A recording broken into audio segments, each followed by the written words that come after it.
¿Cómo llegó el charango a tus manos? ¿Cómo llegó? ¿De grande o de pibe? Qué buena pregunta. Porque es algo además que, para el que no hace música, tiene un sonido muy particular. Sí.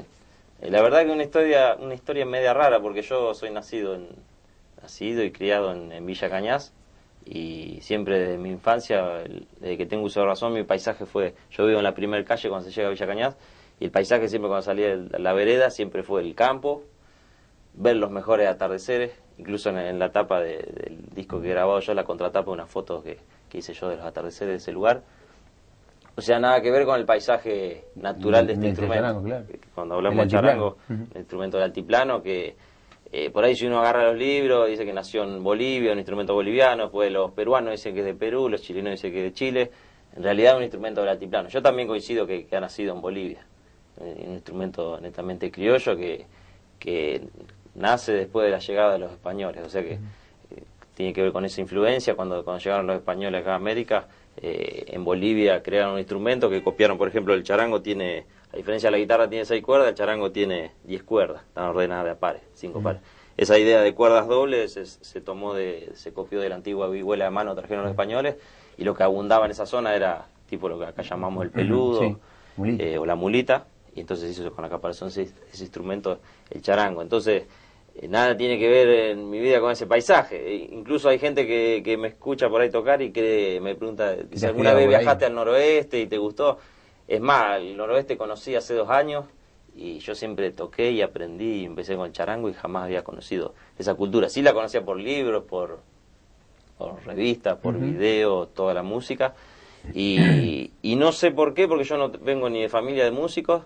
Y yo calculo cuando tendría 10 años que se me había cruzado. Lo único más cercano al charango que había era mi abuelo y mis viejos que tenían unos cassettes de Jaime Torres, que era el único que se podía escuchar el charango, pero era escucharlo nada más, ni pensar en verlo. Por ahí en algún programa de televisión podía llegar a verlo, pero entonces parecía como una utopía. Y el hecho de uno vivir en un pueblo, incluso en las ciudades, de esto estoy hablando 20 años atrás, lo que se escuchaba o que se podía aprender era guitarra, bombo, batería, teclado, ni hablar ni de charango, quena, violín. Entonces, como que era un sueño postergado y después recién a los 17 años, 16, cuando estaba terminando secundario, acá en Venado compré un charango, compré un librito y después cuando fui a estudiar a la Escuela de Danza Rosario, ahí conseguí uno de los maestros míos que tenía que dar instrumentos regionales, él me empezó a dar clase de charango.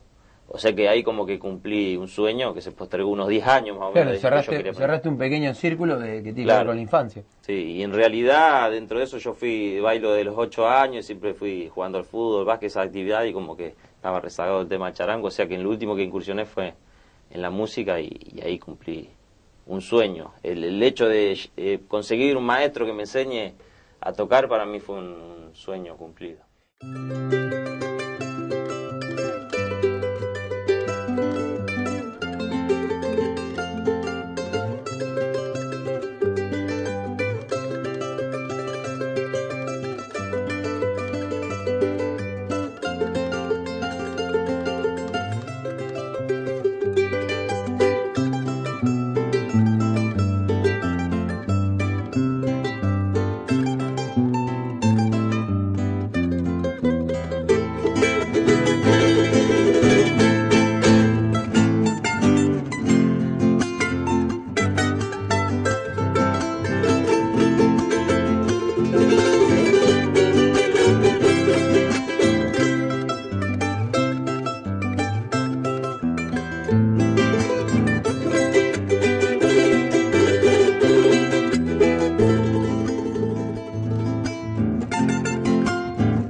pibe, digo, empezás, uno supone primero con la guitarra, o cómo te acercás a la música. Sí. Te regalan una guitarra. Sí, porque, claro. Porque te mandan a clases como a varios, vas al profe del lugar. Sí, yo cuando bailaba folclore siempre me atrae todavía mucho la percusión, entonces cuando iba a folclore iba un rato antes y el profesor de folclore me daba algo de bombo, o sea que lo primero que empecé sería con el bombo, con la percusión. Y después la guitarra porque yo siempre bailaba zapateado, quería aprender los 3 tonos que lleva el malambo, entonces ahí me acerqué con la guitarra. Después ya tener manejo de un instrumento de cuerda ya te facilita las cosas para el charango, que es otra técnica, aunque parezca parecida, distinta a la técnica del charango, pero después es mejor. Tenés aptitudes, digamos, básicamente para los instrumentos, pero también tenés una necesidad de búsqueda permanente que evidentemente viene de pibe. Un pibe no se le pasa por acá a tocar el charango a los 10 años, porque en realidad el contexto hace que vos vayas a aprender guitarra, teclado, con suerte alguien que haga percusión, en algunos lugares hay, en otros no, o la banda del lugar en el caso de que haya bandas municipales. Sí, tal cual. Incluso, por ejemplo, una vez yo charlando con un jujeño que es de Maimará, él me cuestionaba todas esas cosas que yo le quería decir a él, ¿cómo hago yo, no sé, salvo que nazca de vuelta o me vaya a vivir 20 años al noroeste? Que me parece tampoco tiene que ver con la cuestión. Muchos por ahí te plantean esta cuestión del instrumento y hacer cosas de allá y que todo. Digo, yo no tengo la culpa de haber nacido en plena pampa húmeda, que me guste este instrumento del altiplano, pero así todo yo lo estudié y lo respeto el instrumento. Igualmente yo estoy abierto, por ahí hay gente que es muy tradicionalista, entonces te ven con charango y dice, ¿qué hace carnavalito, taquirari, guayno? Y yo digo, no, en ese sentido estoy muy abierto. Yo, por ejemplo, hasta toco tango, vals. Acá en el estudio hemos grabado una versión de Quién se tomó todo el vino. Qué buena. De Los caminos de la vida, una versión de Tu cárcel. O sea que me gusta incursionar en varios... Vos sabés que nosotros a través de la historia del programa y a través de la historia de ustedes, que son los artistas que tiene el sur de Santa Fe, también buscamos, no tenemos una definición de qué música se hace acá. Digamos, por cada región del país vos tenés una definición de qué música se hace. Y acá entra todo y no tenemos nada, en definitiva. Por eso también todo es posible. Hay una banda de rock y enfrente hay un folclorista tradicional y más allá te encontrás un tipo que toca el bandoneón y allá atrás te encontrás uno que está aprendiendo percusión porque el hijo fue baterista. No nos definimos como digamos, dentro de un género particular, pero también este plus que es, ¿y por qué no puedo hacer todo esto? Claro. Sí, ese tema siempre lo charlamos, lo discutimos con compañeros, que es cierto, estamos en una zona donde tenemos influencia de todo.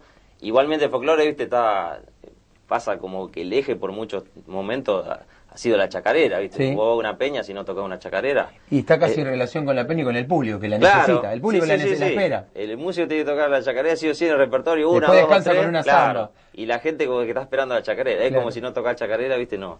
Como que por momentos el folclore pasa por ahí. Está bueno, a mí me encanta tocar chacarera en charango y en mi repertorio tengo varias chacareras.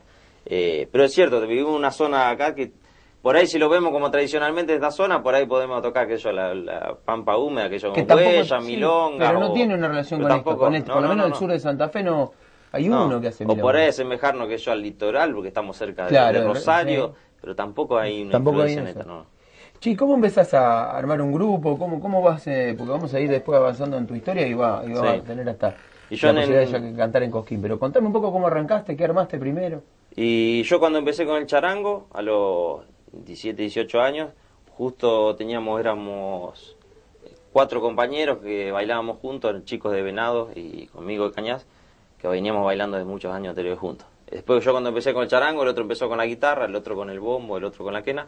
Entonces fuimos 4 bailarines que nos empezamos a juntar con nuestro instrumento. Lo bueno estuvo que nosotros empezamos de cero con nuestro instrumento y empezamos a funcionar como grupo.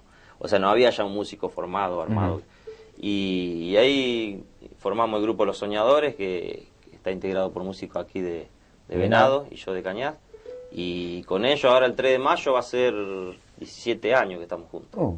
Siempre ha rotado algunos músicos, pero por ejemplo ahora estamos los 4 originales. Claro. ¿Y qué hacen? Que son Daniel Bordón, Cristian Sori y Cristian Ricardi, esos los 4 originales. Y ahí hacemos folclore, por ejemplo, yo ahí en el grupo toco charango, por ahí algo de percusión, la flauta traversa. Después hay otro chico que toca sicus, quena, guitarra y canta. Hay otro que canta, toca guitarra y violín. Y después está el percusionista. Y hacemos siempre de chacarera, samba, guayno, carnavalito, chamamé. También siempre tratamos de incursionar el repertorio variado y siempre mezclando el instrumental y lo cantado. Por ejemplo, yo no canto, admiro mucho a todos los cantantes y los respeto mucho porque... Sí, pero tener una versatilidad para tocar varios instrumentos con cantantes te la puede envidiar. Y entonces, por ejemplo, en mi disco Chahuacu, que he grabado aquí en este estudio, en Utopía Producciones. Sí, de acá el amigo nos ha atendido. De Gaby Sarich. Acá, por ejemplo, he grabado la mitad de los temas instrumentales y la mitad de los temas cantados. Y los temas cantados siempre... ¿Elegís un amigo? Claro, he llamado a distintos artistas. O sea, todos los temas cantados hay distintos artistas. Y en Venado tenés un potencial de música. Sí, grabé con, por ejemplo, Nico Díaz, grabamos y Gaby Sarich. Ellos metieron las dos voces en una versión que hicimos de No soy de aquí ni soy de allá, de Facundo Cabral. Sí. Que lo grabamos justo un año antes de la muerte de Facundo Cabral. Y después Leonel Ibañez, un santiagueño que estaba residiendo en Villa Cañas, pero ahora está lejos. Con él grabé otro tema grabé con el Turco Adra, que es un músico de aquí de Venado, que él hace toda música latina y folclórica. Y después con otro cantante. Bueno, con los chicos Los Soñadores grabamos una chacarera cantada, así que tratamos de mezclar un poco. Y después con Nico Castro, que le dicen Alvarito, que es cuartetero él, estuvo todo un tiempo con nosotros, que está viviendo en el Hortondo.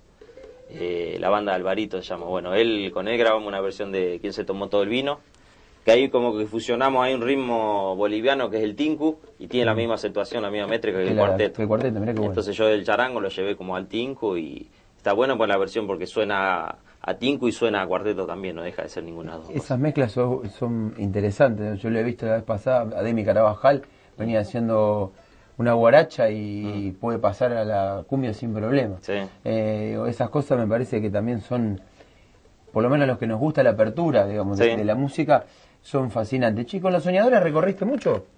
Y con Los Soñadores yo debo un montón de cuestiones, porque yo ya los primeros escenarios que me subí a tocar fue con ellos, y todo el trayecto hasta que se dio lo de Cosquín yo hice mi experiencia tocando con ellos, o sea que te marcaron. Claro, yo todo lo que aprendí musicalmente, sea bueno, mucho, malo, menos, lo aprendí al lado de ellos. Después obviamente cada cual busca su amplitud y se junta con otra gente y se abre la mente o se cierra. Que a mí me ha pasado que yo toqué mucho tiempo con los chicos, tocaba con ellos nada más. Y después, por ejemplo, en el 2009 cuando gané en Cosquín como solista instrumental, eso me sirvió a mí. Siempre tuve los pies sobre la tierra, sabía lo que era participar en Precosquín, estar en Cosquín, cómo es el manejo, el tema que todo quieren llevar a Cosquín, el tema de la fama, te marca tu carrera, bueno, eso ya sabía, por suerte, los pros y los contras. Entonces no me subí a ningún caballo, ni volé, siempre tuve los pies sobre la tierra, y yo siempre lo tomo desde 2009 hasta acá que como una etapa de mucho aprendizaje. Porque, por ejemplo, bueno, con Gabriel nunca habíamos tocado juntos, empezamos a tocar juntos, hay otra gente de otro palo y otros músicos muy interesantes acá en Venado, y por ejemplo, el que decía Guille Mancilla, el bandoneonista que está tocando Manuel Quiroga, yo tuve la oportunidad, una vez fue Manuel Quiroga a Villa Cañas hace 2 años y él me invitó y yo poder tocar de igual a igual con los músicos de él, con Pablo Carajal, que siempre va a tocar filmar. Claro, Pablo, una vez en Cañas también me dio, los chicos del canal también. Y el tema poder tocar igual con otros músicos, y músicos yo admiro y respeto mucho, entonces a mí me abrió mucho la amplitud y la mente, y llevar este instrumento, aunque vos puedas manejarlo en la menor y mi menor, pero otra la amplitud y otra la cabeza, como se te abre. Está en uno decidir abrirse esas cosas o no. A mí me sirvió mucho. Hay una generación, me parece, de músicos jóvenes que intenta eso, ¿no? Hay folcloristas que pueden hacer un tema de Spinetta y hace 20 años no se lo permitían. Yo no escucho mucho, pero veo a los tequis haciendo un tema de Vicentico, otro de Soda Stereo, lo adaptan o lo ponen en función de lo que ellos crean, pero es bárbaro. Sí, porque en un momento se cuestionaba todo esto. Por ejemplo, el bajo en el folclore, la batería en el folclore. Y yo siempre tengo el concepto de que mientras esté bien hecho y con respeto y bien logrado, me parece que todo vale y todo sirve.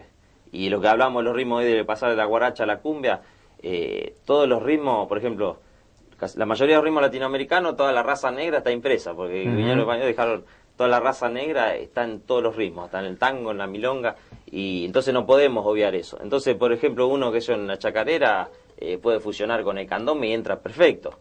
O la samba con la chacarera, la chacarera con el reggae, claro, o la cumbia con el carnavalito, porque son milésimas. Hay ritmos que sea hasta están marcados iguales, y lo que cambia por ahí es la instrumentación atrás. Porque hay cosas que se asemejan mucho, casi todos los ritmos hay una marca muy impresa. Entonces, por ahí parece que hay que tocar esto así con este instrumento, pero mientras esté respetado y bien logrado, para mí sirve.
No cualquiera llega a Cosquín, Alejandro.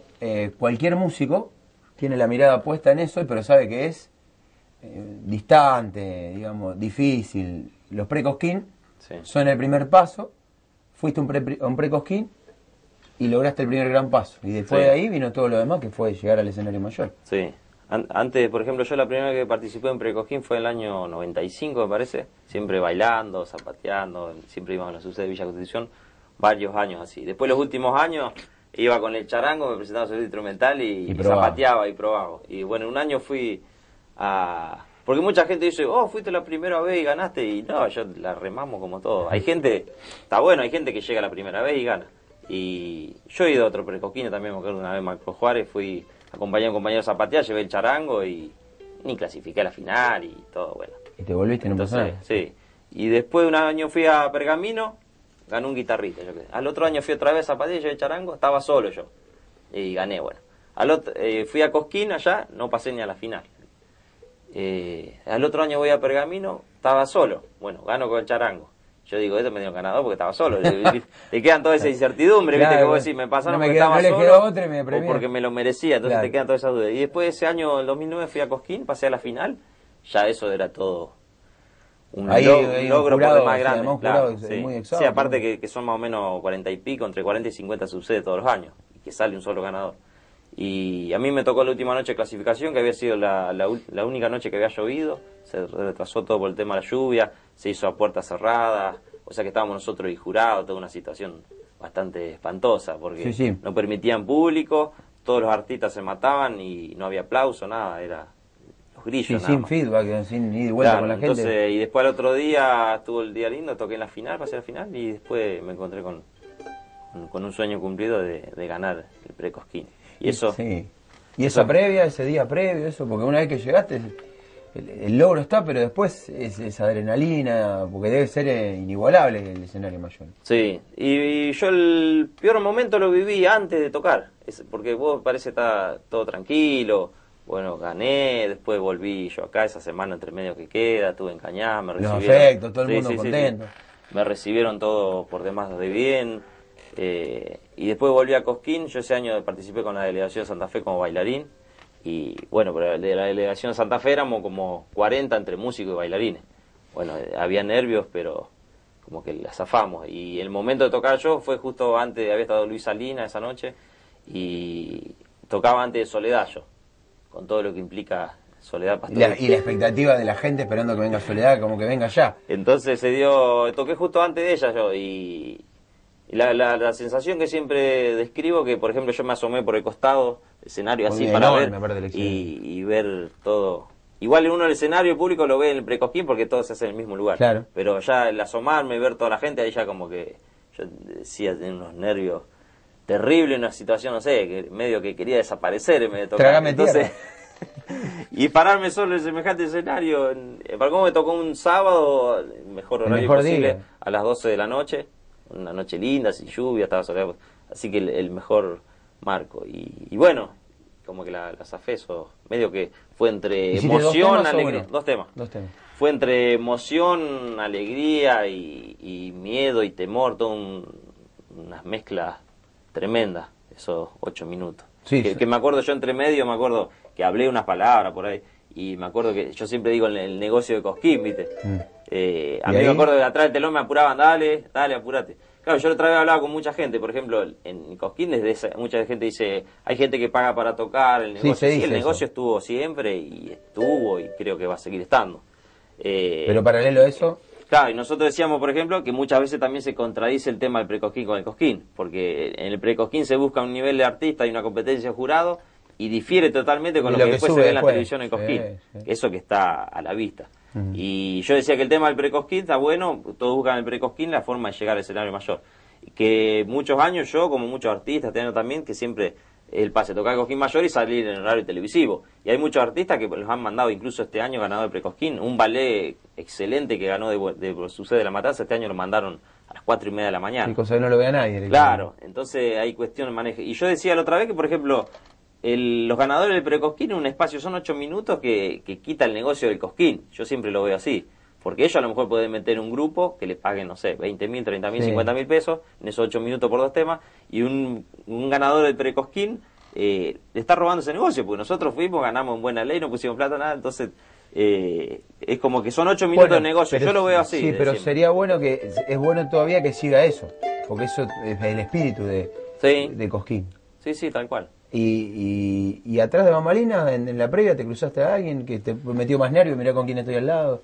Sí, no? con la mayoría de los artistas que me han estado, bueno, Luis Salinas, nosotros con la gente de la Aviación Santa Fe, con Juancho Perone, Jorge Fantamole, que compartíamos, bueno, la gente de Chacarete Santiagueño, bueno, Soledad, justo que yo estaba esperando en el telón, estaban todos, el backstage ahí de Soledad, todos los músicos acomodando, toda la banda, ella.